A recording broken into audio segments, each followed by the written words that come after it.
Here's Dave Schroeder from Action 2 Sports. Good evening. The hardest thing tonight, picking a lead story. We've got a lot to get to, so let's get to it. Tonight's the night. Kevin Borseth set to make history, chasing win number 800. The Phoenix women's coach, the 16th winningest coach in the history of D1 and D2 women's hoops. Borseth and the Phoenix hosting former Horizon League foe UIC and Freedom grad Callie Genke. The early lay-in, the Phoenix up by 4.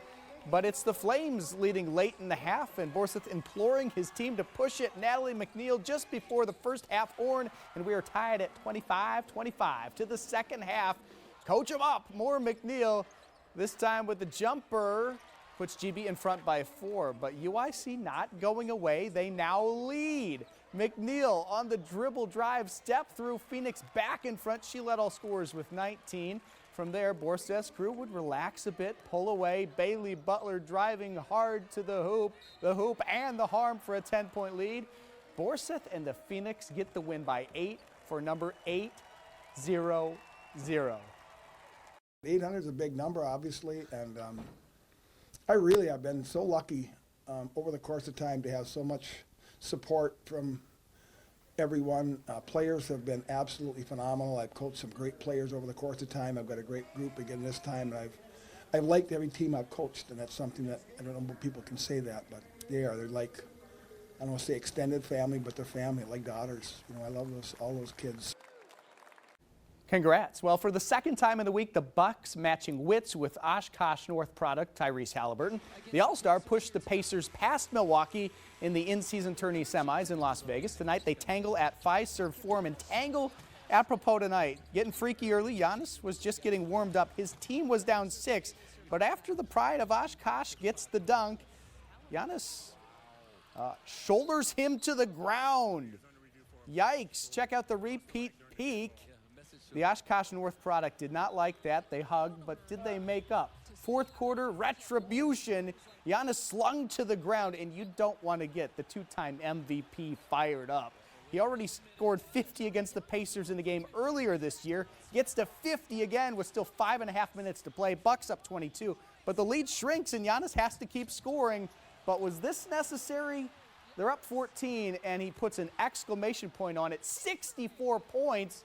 Soaring way past the all-time franchise record, and that last dunk perhaps too much. The Pacers take exception, tempers flare after the game. Giannis even getting in Halliburton's face on a historic night with tons of drama too.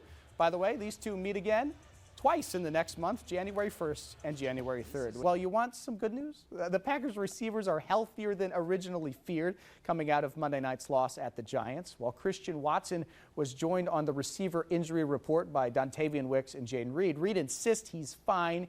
He's not in concussion protocol. He's listed as limited with an ankle issue. The team did not actually practice today, just a walkthrough. They're resting up a bit on a short week ahead of a home date with Tampa Bay on Sunday. Once again, Baker Mayfield comes calling in December with a third different team in 3 years. The last two went well for the Packers, but this year Mayfield is playing some solid ball. His numbers are actually almost identical to Jordan Love's stats. Well, we now have 2 local All-Big Ten Badgers declaring for the NFL draft. Kiwani's Tanner Bordolini following Fond du Lac's Braylon Allen into that pre-draft process, posting on social media tonight about his big decision. The center's ready to tackle the pro football stage. And oh, by the way, Denmark's legendary baseball coach Bill Miller, 500 wins, 3 straight state titles, calling it a career tonight.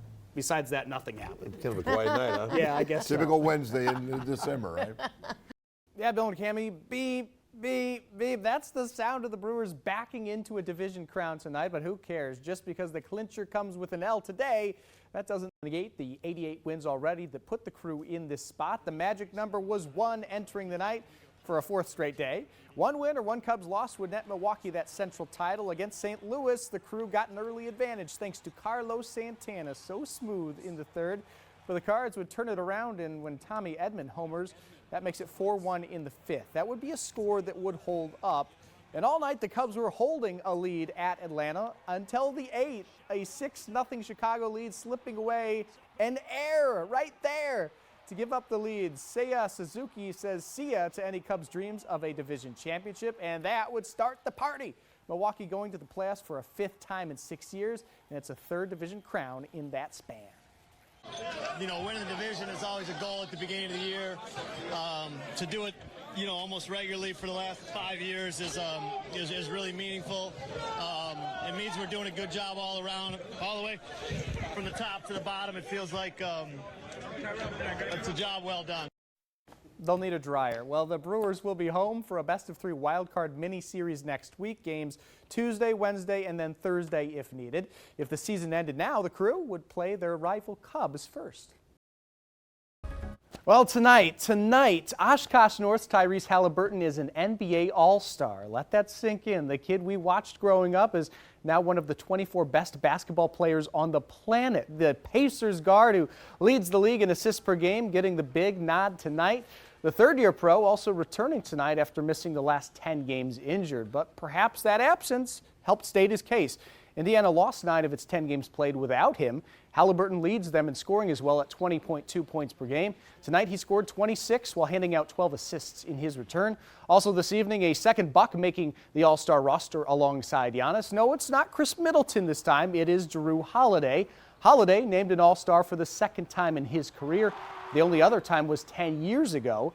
This season, Holiday averaging more than 19 points and 7 assists per contest. Well, Badger basketball has to get off the mat. They had lost 6 of 7, but tonight's foe, Ohio State, had lost 7 of 8. Greg Gard, with anxiety about the shape of the season. Neenah High School's own Max Klesmet, bang, they're up 8-0 quickly, but then very quickly it was 8-8. Still, the Badgers got it together. They go up 15 with 4 minutes to go in the first half on that Chucky Hepburn 3.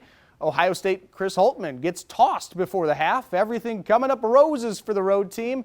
Klesmet connects again. They're up 13 with 8.5 minutes to play. But then Bucky Badger did not make a single bucket. The final 7 minutes, 22 seconds. They pull teeth to hold on, 65-60. To high school hoops, the #1 team in the state, De Pere, hosting FRCC foe Notre Dame. And these Redbirds are just different. It's not about winning. It's about proving a point every night. Will Hornseth will score. Then on the backdoor cut, their star, John Kinziger, makes it 8-zip. These Redbirds were rolling. Hogan Domofsky flies in to make it 14-0. Soon after that, it was 34-7. It was 44-15 at the half. The final mat, 80-37. To the wrestling mat, Bayport looking to complete an undefeated conference slate against De Pere. Great finish at 113 pounds. De Pere's Micah Beckett, the reverse for 2 points to tie it up and force overtime. 16 seconds in the extra session. Alois Schempf gets the takedown for the win. The Pirates would dominate the dual meet from there. Owen Wathke at 120 pounds. Yes, sirree, gets the pin. And Mr. Peyton Garcia would get a nice takedown and pin to give them a commanding lead later on. Bayport wins 66-10. Well, it's almost here. Super Bowl 57 on the way, and Action 2 Sports is on the way to Arizona. We'll bring you big game coverage once again, the local angles, and the latest NFL news before Chiefs-Eagles reports will start Monday night. We've got to circle back to Tyrese Halliburton. I remember it. He played the top of that 1-3-1 zone for Oshkosh North, led them to the state title. That was only 5 years ago, and tonight he's an all-star. Incredible story.